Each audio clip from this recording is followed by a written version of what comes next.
Hello and welcome to Citations, Authority, Trust, and Banana Phone. I am Jasper Standish. I am the Public Services and LLC Outreach Technician at Georgetown College, located on Dish with One Spoon territory in Toronto. In August of 2020, a Reddit user reading a recent historical novel stumbled on a rather odd passage. In it, the narrator makes a poison for Attila the Hun out of fabric dye ingredients. The recipe starts out okay with nightshade, but then goes on to include Octorok eyeball and 4 Hylian shrooms. If these ingredients ring a bell, odds are you know more about button mashing attack combos than 5th century fabric dyes. Because while they are ingredients for clothes dyeing, they exist only within a Legend of Zelda video game. How did this get into an otherwise self-serious historical drama? Was it an homage? An Easter egg? Yeah, no, turns out it was Google. So Twitter sleuths found out that if you search Google for ingredients red dye clothes, the relevant excerpt from a gaming website's Zelda guide helpfully pops up in the featured snippet box. And the author of the original book, John Boyne, himself quickly admitted to the mistake, though he did delete the tweet after it went viral. As per The Verge's subtitle on this one, it was a bad day for literature, but a good day for Polygon's SEO. Last December, a 10-year-old asked her Amazon Echo to give her a challenge, and Alexa suggested plug in a phone charger about halfway into a wall outlet, then touch a penny to the exposed prongs. Alexa then started a 20-second countdown. The kid's mom stepped in before anyone could get electrocuted or start a fire, and when the news reached People magazine, Amazon was quick to say that they had fixed it and were taking steps to help prevent something similar from happening again. But what happened? Well, much like John Boyne, the Alexa algorithm scraped the prompt off of a web page warning parents about the outlet challenge. The device then read out the relevant description of the challenge and stopped before the part that said, obviously, do not attempt this.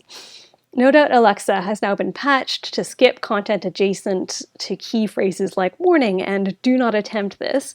Amazon's marketing department likes to say that she's always getting smarter, so perhaps now Alexa is closer to meeting the standard of skim reading the whole paragraph. Except that Alexa can't read.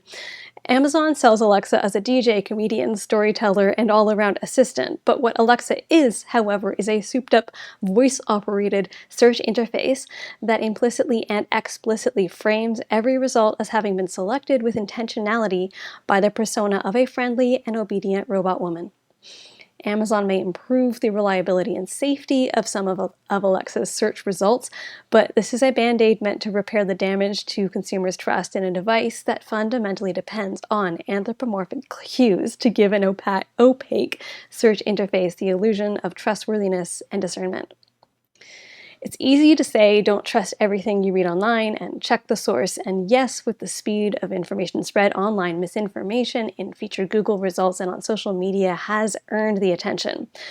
But as with many things blamed on new technology, this game of citational banana phone is a lot older, and framing this topic in terms of information deficits and lay carelessness online makes the classic TED Talk mistake of framing a problem in terms that seem easier to solve. So in March of 2020, the World Health Organization tweeted, "Fact, COVID-19 is not airborne," accompanying an info card and animation showing droplets falling in a ballistic fashion within a 1-meter zone of infectious sort of contact. On December 23rd, 2021, a Q&A page on the WHO's website was quietly updated to include both short and long-range airborne transmission. So what happened between those dates? Well, more COVID research, yes, that, and also an interdisciplinary team of researchers traced the lineage of the dominant theory of respiratory disease transmission, which had held that with a few exceptions, infection is spread only through droplets larger than 5 microns, which fall to the ground quickly within 1 to 3 meters. But what the researchers found was a tangled, fragmented chain of shifting definitions via decontextualized, politicized, misconstrued, and even absent citations. The 5-micron droplet size cutoff, for instance, was often left uncited, and then when it had citations, those pointed back to a 1934 paper, which actually said nothing of a 5-micron threshold. They even traced it back further to agricultural research on particle size that is capable of reaching only the deepest parts of the lungs, which when applied to COVID is a bit like citing gas mileage for a skateboard. Now, remember that this game of citational banana phone was played by top experts in relevant fields, and this meant that for almost 2 years, and somewhat even now, public health recommendations during a respiratory pandemic are unwittingly perpetuating a fundamental misunderstanding of disease transmission. You can find similar breaks and transformations across citations if you look, obviously.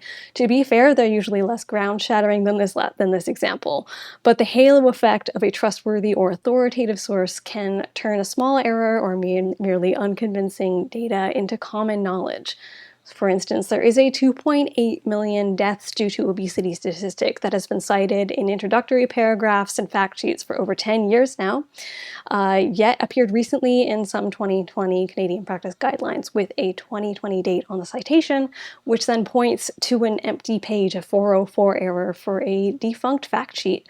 With a little more digging, it turns out to be essentially a back-of-the-napkin calculation from a 2009 WHO report using data from 2004. But combine the citational challenges of grey literature with the reputation of the source, and what you have is a zombie statistic that is still walking long after it should have expired. It would be blatantly absurd to distrust every paper and trace every citation. We don't and we can't.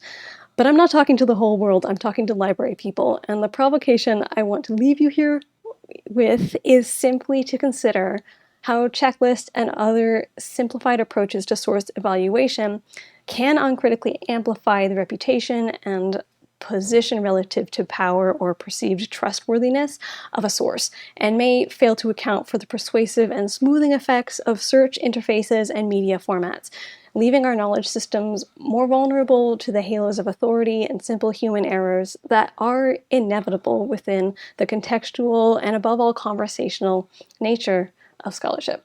So thank you for listening, and have a great rest of your conference.